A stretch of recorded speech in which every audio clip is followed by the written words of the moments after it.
गोपस्वामी गोकुलेन्द्रो गोवर्धन वरप्रदः नंदादि गोकुल त्राता दाता दारिद्र्य भंजन है। जय श्री कृष्ण दोस्तों, कृष्ण आस्था प्रमिला चैनल पर आप सभी का, स्नेही जनों का, आत्मीय जनों का हार्दिक स्वागत करती हूँ।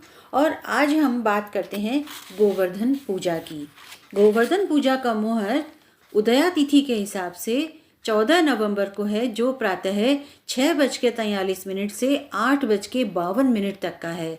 13 नवंबर को उदया तिथि में अमावस्या है तथा अमावस्या को शुभ पूजा नहीं होती है। यह पूजा प्रतिपदा को ही की जाती है। कार्तिक शुक्ल प्रतिपदा अर्थात दीपावली के दूसरे दिन सुबह गोवर्धन की पूजा की जाती है। इसके लिए घर के द्वार पर गौ के गोबर से मानव शरीर के आकृति के गोवर्धन बनाए जाते हैं मुख्य द्वार के बाहर। और गोवर्धन पूजा के दिन प्रातः लक्ष्मी जी के जलता हुआ तेल का बड़ा दीपक और लक्ष्मी पूजन की थाली व कलश लेनी चाहिए और लक्ष्मी पूजन की सामग्री से ही पूजा करनी चाहिए, अर्थात वही थाली लेनी चाहिए जिसमें हमने लक्ष्मी पूजन किया है और उसी सामग्री से पूजा करनी चाहिए गोवर्धन महाराज की। कटोरी में दही और बिलोवनी और रुई लेते हैं और गन्ना जो लक्ष्मी जी के पूजन में चढ़ाया जाता है उसी का अग्रभाग तोड़ करके चढ़ाना चाहिए। दही के अतिरिक्त रोली, मोली, नैवेद्य, चावल, पुष्प, गंध आदि से पूजन करके दही को गोवर्धन की नाभि क्षेत्र में डाल करके और बिलोवनी से, यानी गन्ना जो है गन्ने से बिलोना चाहिए, जैसे बिलोवनी से बिलोते हैं उसी तरह से। और फिर गन्ने का अग्रभाग पकड़ करके 7 परिक्रमा गोवर्धन महाराज की करनी चाहिए और उसके बाद हाथ में अक्षत लेकर के कथा सुननी चाहिए।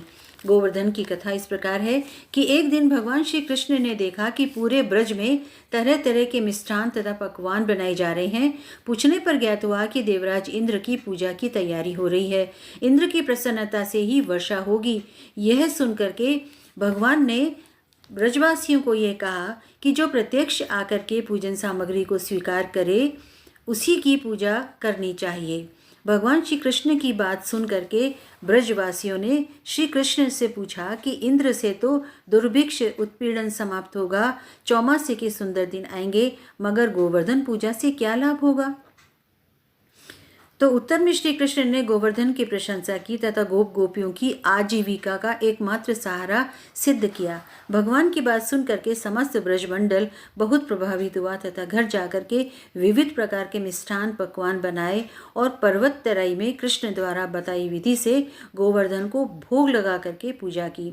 भगवान की कृपा से ब्रजवासियों द्वारा अर्पित समस्त पूजन सामग्री को गिरिराज ने स्वीकार किया और खूब आशीर्वाद दिया। सभी जन अपना पूजन सफल समझ करके प्रसन्न हो रहे थे।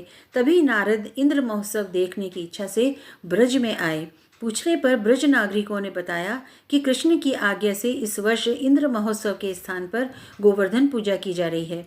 यह सुनते ही नारद उल्टे पांव इंद्रलोक गए तथा खिन्न मुख मुद्रा से बोले कि हे राजन, तुम महलों में सुख की नींद सो रहे हो और उधर ब्रजमंडल में तुम्हारी पूजा समाप्त करके गोवर्धन की पूजा हो रही है। इसमें इंद्र ने अपनी मानहानि समझ करके मेघों को आज्ञा दी कि वे गोकुल में जाकर के प्रलय कारक मूसलाधार वर्षा से पूरा गांव तहस नहस कर दें। बादल ब्रज की ओर उमड़ पड़े और भयानक बरसे। इस वर्षा को देख करके ब्रजमंडल घबरा गया। सभी ब्रजवासी श्री कृष्ण की शरण में जाकर के बोले कि कन्हैया, अब हमें क्या करना चाहिए? श्री कृष्ण ने सांत्वना देते हुए कहा कि तुम लोग गौओं सहित गोवर्धन की शरण में चलो, वही तुम्हारी रक्षा करेगा। इस तरह से समस्त ग्वाल बाल गोवर्धन की तराई में पहुंच गए। श्री कृष्ण ने गोवर्धन को चिट्टी उंगली पर, छोटी उंगली पर यानी कि उठा लिया और 7 दिन तक गोप गोपिकाएं उसी की छाया में सुखपूर्वक रहे। भगवान श्री कृष्ण की कृपा से उनको एक छींटा भी नहीं लगा। इससे इंद्र को महान आश्चर्य हुआ। तब भगवान की महिमा को समझ करके इंद्र स्वयं ब्रज में गया और पश्चाताप किया। 7वें दिन भगवान ने गोवर्धन को नीचे रखा। इसी भांति प्रतिवर्ष गोवर्धन पूजा करके और अन्नकूट उत्सव मनाने की उन्होंने सलाह दी। तभी से यह उत्सव अन्नकूट के नाम से मनाया जाता है। भगवान श्री कृष्ण के लिए 56 भोग बनाए जाते हैं क्योंकि 7 दिन तक भगवान निराहार रहे थे। गिरिराज को धारण करते समय उन्होंने भोजन नहीं ग्रहण किया था, न उन्होंने पानी पिया था। तो ये 56 भोग उन्हीं के लिए बनाया जाता है। गोवर्धन पूजा करने के बाद शाम के समय यानी कि सायंकाल के समय बलि दानव की मूर्ति कपड़े पर बना करके पूजा करनी चाहिए। यानी दानवराज जो बलि थे उनकी कपड़े पर मूर्ति बना करके पूजन करना चाहिए। चंदन धूप दीप आदि से पूजन करना चाहिए और बलि के नाम से दान दिया जाना चाहिए।